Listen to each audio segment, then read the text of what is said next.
ನಮಸ್ತೆ ಗೆಳೆಯರೇ, ಎಲ್ಲರೂ ಹೇಗಿದ್ದೀರಾ? ಚೆನ್ನಾಗಿದ್ದೀರಾ ಅಂತ ಭಾವಿಸ್ತೀನಿ. ನಮ್ಮ ಕನ್ನಡ ಚಿತ್ರರಂಗದಲ್ಲಿ ಸಾರ್ವಕಾಲಿಕ ದಾಖಲೆ ಬರೆದ ಓಂ, ಭೂಗತ ಲೋಕದ ಕಥಾಹಂದರ ಒಳಗೊಂಡ ಚಿತ್ರಗಳಿಗೆಲ್ಲ ಟ್ರೆಂಡ್ ಸೆಟರ್ ಅಂದರೆ ತಪ್ಪಾಗಲ್ಲ. 1995ರಲ್ಲಿ ಒಂದು ವಿಭಿನ್ನ ಕಥೆ ಇಟ್ಕೊಂಡು ಹಿಂದೆಂದೂ ನೋಡಿರದ ಸ್ಕ್ರೀನ್ ಪ್ಲೇ ಜೊತೆ ಊಹೆಗೂ ನಿಲುಕದ ಯಶಸ್ಸು ಸಾಧಿಸಿ ತೋರಿಸಿದರು ಉಪೇಂದ್ರರವರು. ಓಂ ಚಿತ್ರ ಮಾಡಿದ ದಾಖಲೆಯನ್ನು ಯಾರೂ ಟಚ್ ಮಾಡೋಕ್ಕೂ ಸಾಧ್ಯವಿಲ್ಲ ಬಿಡಿ. ಅಣ್ಣವರ ಬ್ಯಾನರ್ನಲ್ಲಿ ಇದೊಂದು ಮಾಸ್ಟರ್ ಪೀಸ್ ಸಿನಿಮಾ. ಅಲ್ಲಿ ತನಕ ಲವ್ ಸ್ಟೋರಿಗಳಿಗೆ ಫೋಕಸ್ ಮಾಡ್ತಾ ಇದ್ದ ಶಿವಣ್ಣ ಓಂ ಚಿತ್ರದಲ್ಲಿ ಮಾಸ್ ಅವತಾರದಲ್ಲಿ ಶಿವತಾಂಡವ ಆಡಿದ್ದಾರೆ ಅಂತನಬಹುದು. ಕನ್ನಡ ಚಿತ್ರರಂಗದಲ್ಲಿ ಓಂ ಒಂದು ಅದ್ಭುತ. ಈಗ ಇದನ್ನು ಯಾರೂ ಮರುಸೃಷ್ಟಿ ಮಾಡೋಕ್ಕೆ ಸಾಧ್ಯವಿಲ್ಲ. 550 ಬಾರಿ ರಿಲೀಸ್ ಆದಾಗೆಲ್ಲ ಹೌಸ್ಫುಲ್ ಪ್ರದರ್ಶನ ಕಂಡು ಕನ್ನಡಿಗರು ಮುಂದೆ ಎಂದು ನೋಡದ ದಾಖಲೆಯನ್ನು ತನ್ನದಾಗಿಸಿಕೊಂಡಿದೆ. ಬೆಂಗಳೂರಿನ ಕಪಾಲಿ ಚಿತ್ರಮಂದಿರದಲ್ಲಿ 30 ಬಾರಿ ರಿಲೀಸ್ ಆಗಿದೆ ಅಂದರೆ ಲೆಕ್ಕ ಹಾಕಿ ಈ ಸಿನಿಮಾದ ಕ್ರೇಜ್ ಹೇಗಿತ್ತು ಅಂತ. ಭೂಗತ ಲೋಕದ ರಿಯಲ್ ರೌಡಿಗಳಾದ ಜೇಡ್ರಳ್ಳಿ ಕೃಷ್ಣಪ್ಪ, ಬೆಕ್ಕಿನಕಣ್ಣು ರಾಜೇಂದ್ರ, ಕೊರಂಗು ಕೃಷ್ಣರವರನ್ನು ಜೈಲಿನಿಂದ ಬೇಲ್ ತಂದು ಓಂ ಚಿತ್ರದಲ್ಲಿ ಆ್ಯಕ್ಟ್ ಮಾಡಿಸಿದ್ರು ಪಾರ್ವತಮ್ಮನವರು. ಉಪೇಂದ್ರರವರ ಕ್ರಿಯೇಟಿವಿಟಿಗೆ ಭಾರತೀಯ ಚಿತ್ರರಂಗದಲ್ಲಿ ಶ್ಲಾಘನೆ ವ್ಯಕ್ತವಾಗಿತ್ತು. ಈ ಸಿನಿಮಾನ ನಮ್ಮ ಕನ್ನಡ ನಿರ್ದೇಶಕರು ಮಾತ್ರವಲ್ಲದೆ ಬೇರೆ ಬೇರೆ ಭಾಷೆಯ ನಿರ್ದೇಶಕರು ಕೂಡ ಸ್ಫೂರ್ತಿಯಾಗಿ ತಗೊಂಡು ಸಿನಿಮಾಗಳನ್ನು ಮಾಡಿದ್ದಾರೆ. ಅವನ್ನೆಲ್ಲ ಈ ವಿಡಿಯೋದಲ್ಲಿ ನೋಡೋಣ. ವಿಡಿಯೋನ ಕೊನೆ ತನಕ ನೋಡಿ. ಮೊದಲಿಗೆ ಓಂ ಸಿನಿಮಾನ 1997ರಲ್ಲಿ ಓಂಕಾರಂ ಅನ್ನೋ ಹೆಸರಿಗೆ ತೆಲುಗು ಭಾಷೆಗೆ ರೀಮೇಕ್ ಮಾಡಲಾಗಿರುತ್ತೆ. ತೆಲುಗುನಲ್ಲೂ ಸಹ ಉಪೇಂದ್ರರವರೇ ನಿರ್ದೇಶನ ಮಾಡಿದ್ದು ಪ್ರೇಮರವರೇ ನಾಯಕಿಯಾಗಿ ಕಾಣಿಸ್ಕೊಂಡಿರ್ತಾರೆ. ಕನ್ನಡದಲ್ಲಿ ಓಂ ಸಿನಿಮಾಗೆ ಸಂಗೀತ ಸಂಯೋಜನೆ ಮಾಡಿದಂತಹ ನಾದಬ್ರಹ್ಮ ಹಂಸಲೇಖರವರೇ ತೆಲುಗಿನ ಓಂಕಾರಂ ಚಿತ್ರಕ್ಕೂ ಕೂಡ ಸಂಗೀತ ಕೊಟ್ಟಿರ್ತಾರೆ. ಡಾಕ್ಟರ್ ರಾಜಶೇಖರ್ ನಾಯಕತ್ವದಲ್ಲಿ ತಯಾರಾದ ಓಂಕಾರಂ ಕನ್ನಡದ ಓಂನ ಬೀಟ್ ಮಾಡೋಕ್ಕೆ ಆಗಲ್ಲ. ಟೆಕ್ನಿಷಿಯನ್ಗಳೆಲ್ಲ ಅವರೇ ಆದರೂ ಕೂಡ ಓಂನ ಇನ್ನೊಂದು ಶಕ್ತಿ ಅಂದರೆ ಅದು ಶಿವಣ್ಣನ ಸ್ಕ್ರೀನ್ ಪ್ರೆಸೆನ್ಸ್, ಅವರ ಕಣ್ಣಿನ ಅಭಿನಯ, ಹಾಗೆ ಅವರ ಮಾಸ್ ಲುಕ್ ಓಂ ಸಿನಿಮಾಗೆ ಅಚ್ಚುಕಟ್ಟಾಗಿ ಹೊಂದ್ಕೊಂಡಿರುತ್ತೆ. ಆದರೆ ತೆಲುಗಿನಲ್ಲಿ ರಾಜಶೇಖರ್ ಅವರು ಆ ಪಾತ್ರಕ್ಕೆ ಸರಿ ಹೊಂದಲ್ಲ. ಶಿವಣ್ಣನ ಓಂ ಕಂಡ ಯಶಸ್ಸು ತೆಲುಗಿನ ಓಂಕಾರಂ ಕಾಣಲ್ಲ. 1998ರಲ್ಲಿ ಸತ್ಯ ಅನ್ನೋ ಹೆಸರಲ್ಲಿ ಹಿಂದಿಯಲ್ಲಿ ಒಂದು ಸಿನಿಮಾ ರಿಲೀಸ್ ಆಗುತ್ತೆ. ರಾಮ್ ಗೋಪಾಲ್ ವರ್ಮ ಇದನ್ನು ನಿರ್ದೇಶನ ಮಾಡಿದ್ದು. ಸತ್ಯ ಚಿತ್ರದಲ್ಲಿ JD ಚಕ್ರವರ್ತಿರವರು ನಾಯಕನಾಗಿ ಕಾಣಿಸ್ಕೊಂಡಿರ್ತಾರೆ. ಮುಂಬೈ ಅಂಡರ್ವರ್ಲ್ಡ್ನ ಸುತ್ತುವ ಕಥೆಯೊಳಗೊಂಡ ಸತ್ಯ ನಮ್ಮ ಕನ್ನಡದ ಓಂನ ಇನ್ಸ್ಪಿರೇಷನ್ ಆಗಿರುತ್ತೆ. ಓಂ ಚಿತ್ರದ ಒಂದು ಸೀಕ್ವೆನ್ಸನ್ನು ಕೂಡ ಇಲ್ಲಿ ಕಾಪಿ ಮಾಡಲಾಗಿರುತ್ತೆ. ಅದು ಯಾವುದು ಅಂದರೆ, ಸತ್ಯ ಚಿತ್ರದಲ್ಲಿ ಗಣೇಶ ಚತುರ್ಥಿ ದಿನ ಗಣೇಶನ ಮೆರವಣಿಗೆ ಆಗ್ತಿರುತ್ತೆ. ಅಲ್ಲಿ ಹೀರೋ ಮೇಲೆ ವಿಲನ್ಗಳು ಅಟ್ಯಾಕ್ ಮಾಡ್ತಾರೆ. ಆಗ ಅಲ್ಲಿ ದೇವರ ಮುಂದೆಯೇ ರಕ್ತಪಾತ ಹರಿಯುತ್ತೆ. ಈ ಸೀಕ್ವೆನ್ಸು ನಮ್ಮ ಓಂ ಸಿನಿಮಾದ ಇನ್ಸ್ಪಿರೇಷನ್ ಆಗಿರುತ್ತೆ. ಓಂ ಚಿತ್ರದಲ್ಲಿ ನಮ್ಮ ಹೀರೋ ಸತ್ಯ ರೌಡಿಯಾದಾಗ ಅವ್ರ ತಂದೆ ಮನೆಯಿಂದ ಅವನನ್ನು ಹೊರಹಾಕಿರ್ತಾರೆ. ಆಗ ತನ್ನ ಫ್ಯಾಮಿಲಿ ನೋಡಬೇಕೆಂದು ಸತ್ಯ ದೇವಿ ಮೆರವಣಿಗೆ ಆವರಣಕ್ಕೆ ಬರ್ತಾನೆ. ಅಲ್ಲಿ ಸತ್ಯನ ಮೇಲೆ ಅಟ್ಯಾಕ್ ಆಗುತ್ತೆ. ಸತ್ಯ ತನ್ನ ತಂದೆ ಎದುರೇ ಮಚ್ಚಿಡ್ಕೊಂಡು ಹೊಡೆದಾಡ್ತಾನೆ. ಈ ಸೀಕ್ವೆನ್ಸನ್ನು ಹಿಂದಿಯ ಸತ್ಯ ಚಿತ್ರದಲ್ಲಿ ಕಾಪಿ ಮಾಡಲಾಗಿರುತ್ತೆ. ಆದರೆ ಒಂದು ಚೇಂಜಸ್ ಅಷ್ಟೇ. ಅದೇನೆಂದರೆ, ದೇವಿ ಮೆರವಣಿಗೆಯಲ್ಲಿ ಸತ್ಯನ ತಂದೆಯೇ ದೇವಿ ಆರಾಧಕನಾಗಿರ್ತಾನೆ. ಅಷ್ಟೇ ಅಲ್ಲ, ಸತ್ಯ ಅನ್ನೋ ಸಿನಿಮಾದ ಟೈಟಲ್ ಕೂಡ ಓಂ ಚಿತ್ರದಲ್ಲಿನ ಶಿವಣ್ಣನ ಪಾತ್ರದ ಹೆಸರು. ಆಗ ಸತ್ಯ ಅನ್ನೋ ಹೆಸರು ಕೂಡ ತುಂಬ ಸದ್ದು ಮಾಡಿರುತ್ತೆ. ಮತ್ತು 2001ರಲ್ಲಿ ಕಂಪನಿ ಅಂತ ಹಿಂದಿಯಲ್ಲಿ ಒಂದು ಸಿನಿಮಾ ರಿಲೀಸ್ ಆಗಿರುತ್ತೆ. ಇದು ಸತ್ಯ ಚಿತ್ರದ ಸೀಕ್ವೆಲ್ ಆಗಿರುತ್ತೆ.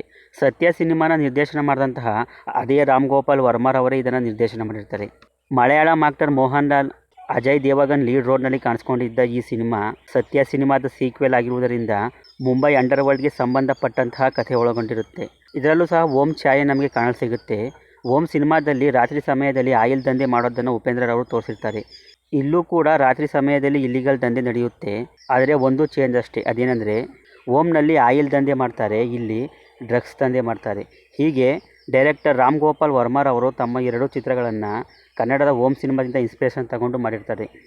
ಮಧ್ಯೆ ಹಿಂದಿಯಲ್ಲಿ 1999ರಲ್ಲಿ ಓಂ ಸಿನಿಮಾದಿಂದ ಇನ್ಸ್ಪಿರೇಷನ್ ತಗೊಂಡು ಅರ್ಜುನ್ ಪಂಡಿತ್ ಅನ್ನೋ ಹೆಸರಲ್ಲಿ ಸಿನಿಮಾ ಮಾಡಿರ್ತಾರೆ.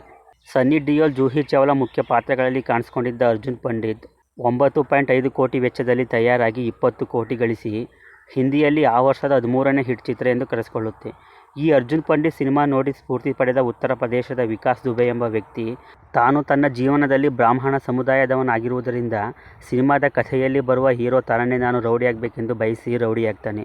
ಪೊಲೀಸರು ಅವನನ್ನು ಬಂಧಿಸುವ ಸಮಯದಲ್ಲಿ 8 ಮಂದಿ ಪೊಲೀಸರನ್ನು ಹತ್ಯೆ ಮಾಡಿ ದೊಡ್ಡ ಹೆಸರು ಮಾಡ್ತಾನೆ. ಮತ್ತೆ ಉತ್ತರ ಪ್ರದೇಶದ ಪೊಲೀಸರು 2020ರಲ್ಲಿ ಎನ್ಕೌಂಟರ್ ಮಾಡಿ ಅವನನ್ನು ಸಾಯಿಸಿರ್ತಾರೆ. ಇವಿಷ್ಟು ಓಂ ಸ್ಫೂರ್ತಿ ಪಡೆದು ಬೇರೆ ಭಾಷೆಯಲ್ಲಿ ತಯಾರಾದ ಸಿನಿಮಾಗಳಾಗಿರ್ತವೆ. ನಮ್ಮ ಕನ್ನಡದ ನಿರ್ದೇಶಕರು ಕೂಡ ಓಂ ಚಿತ್ರದಿಂದ ಸ್ಫೂರ್ತಿ ಪಡೆದು ಕೆಲವೊಂದು ಸಿನಿಮಾಗಳನ್ನು ಮಾಡಿದ್ದಾರೆ. ಅವುಗಳನ್ನು ನೋಡೋಣ ಬನ್ನಿ. ಓಂ ಸಿನಿಮಾದಲ್ಲಿ ಸಂಭಾಷಣೆ ಬರೆದಿದ್ದಂತಹ ಮುರಳಿ ಮೋಹನ್ ರವರು ಮುಂದೆ ತಮ್ಮ ವೃತ್ತಿ ಜೀವನದಲ್ಲಿ ನಿರ್ದೇಶಕನಾಗಿ ಹೊರಹೊಮ್ಮುತ್ತಾರೆ.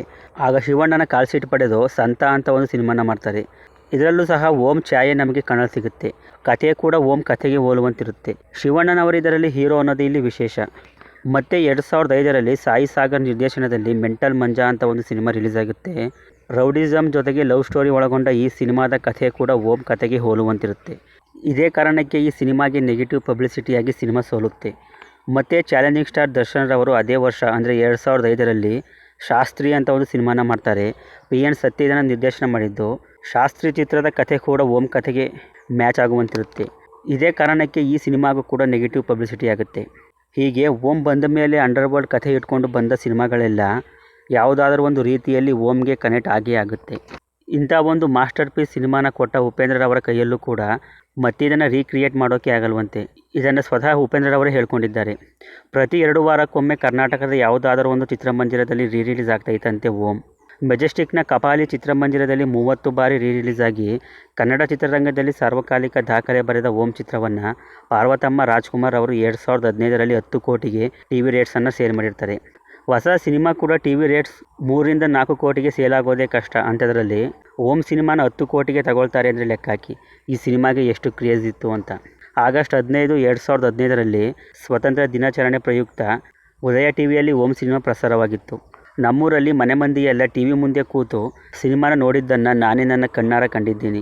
ಇಂಥ ಒಂದು ಎವರ್ಗ್ರೀನ್ ಚಿತ್ರವನ್ನು ಕನ್ನಡ ಚಿತ್ರರಂಗಕ್ಕೆ ಕೊಟ್ಟ ಉಪೇಂದ್ರ, ಶಿವಣ್ಣ ಹಾಗೂ ಪಾರ್ವತಮ್ಮನವರಿಗೆ ಅನಂತ ಧನ್ಯವಾದಗಳು. ನಿಮಗೆ ಈಗ ಇನ್ನೊಂದು ಡೌಟ್ ಬರಬಹುದು, ಹಾಗಾದರೆ ಅಂಡರ್ವರ್ಲ್ಡ್ ಕಥೆ ಇಟ್ಕೊಂಡು ಬಂದ ಜೋಗಿ ಓಂಗೆ ಕನೆಕ್ಟ್ ಆಗಲ್ವಾ ಅಂತ. ಜೋಗಿ ಚಿತ್ರದಲ್ಲಿ ಭೂಗತ ಲೋಕದ ಕಥೆ ಇದ್ದರೂ ಕೂಡ ತಾಯಿ ಮಗನ ಬಾಂಧವ್ಯ ನೋಡುಗರ ಕಣ್ಣಲ್ಲಿ ನೀರು ತರ್ತಾ ಇತ್ತು. ನಾವು ಜೋಗಿ ಸಿನಿಮಾನ ನೋಡಿ ಆಚೆ ಬಂದ ಮೇಲೆ ನಮ್ಮ ತಲೆಯಲ್ಲಿ ಮಚ್ಚು, ಲಾಂಗು, ಫೈಟು ಯಾವುದೂ ಇರಲಿಲ್ಲ. ತಾಯಿ ಮಗನ ಎಮೋಷನ್, ಶಿವಣ್ಣನ ಪರ್ಫಾರ್ಮೆನ್ಸ್, ಪ್ರೇಮ್ರವರ ರೈಟಿಂಗ್ ಹಾಗೂ ಗುರುಕಿರಣ್ ರವರ ಹಿನ್ನೆಲೆ ಸಂಗೀತ ನಮ್ಮ ಮನಸ್ಸಲ್ಲಿ ಉಳಿತಿತ್ತು. ಈ ಕಾರಣಗಳಿಂದ ಜೋಗಿ ಓಂ ಥರಾನೇ ಒಂದು ಟ್ರೆಂಡ್ ಸೆಟರ್ ಸಿನಿಮಾವಾಗುತ್ತೆ. ಏನೇ ಆದರೂ ಜೋಗಿಲಿ ಶಿವಣ್ಣನ ಕೈಯಲ್ಲಿ ಇದ್ದ ಲಾಂಗು 1995ರಲ್ಲಿ ಉಪೇಂದ್ರ ಸೃಷ್ಟಿ ಮಾಡಿದ್ದೆ ಅನ್ನೋದನ್ನು ಮರೆಯುವಾಗಿಲ್ಲ. ಕರಿಯ ಕೂಡ ಅಂಡರ್ವರ್ಲ್ಡ್ ಬೇಸ್ ಸಿನಿಮಾ ಆದರೂ ಇದರ ಹಾಡುಗಳು, ಲವ್, ಎಮೋಷನ್ ಬೇರೆ ಥರಾನೇ ನಮಗೆ ಕಾಣುತ್ತೆ. ಅಂಡರ್ವರ್ಲ್ಡ್ ಬೇಸ್ ಸಿನಿಮಾಗಳ ಟ್ರೆಂಡ್ ಸೆಟರ್ ಓಂ ಆದರೆ ಅದರ ನಂತರದ ಸ್ಥಾನ ಕರಿಯಾಗೆ ಸಲ್ಲುತ್ತೆ. ಕರಿಯ ಕೂಡ ಹಲವಾರು ಬಾರಿ ರಿಲೀಸ್ ಆಗಿದೆ. ನೋಡ್ರಲ್ಲ ಗೆಳೆಯರೇ, ನಮ್ಮ ಓಂ ಸಿನಿಮಾದಿಂದ ಇನ್ಸ್ಪಿರೇಷನ್ ತಗೊಂಡು ಯಾವೆಲ್ಲ ಸಿನಿಮಾಗಳು ಬಂದಿವೆ ಅಂತ. ಈ ಸಿನಿಮಾಗಳ ಬಗ್ಗೆ ನಿಮ್ಮ ಅನಿಸಿಕೆ, ಅಭಿಪ್ರಾಯವನ್ನು ಕಮೆಂಟ್ ಮಾಡಿ ತಿಳಿಸ್ಕೊಡಿ. ಈ ವಿಡಿಯೋ ಇಷ್ಟ ಆಗಿದ್ರೆ ಒಂದು ಲೈಕ್ ಮಾಡಿ. ಚಾನಲ್ನ ಸಬ್ಸ್ಕ್ರೈಬ್ ಮಾಡ್ಕೊಳ್ಳಿ. ಫೇಸ್ಬುಕ್ನಲ್ಲಿ ಫಾಲೋ ಮಾಡೋದನ್ನು ಮರಿಬೇಡಿ. ಸಿಗೋಣ ಮುಂದಿನ ವಿಡಿಯೋದಲ್ಲಿ. ಬಾಯ್.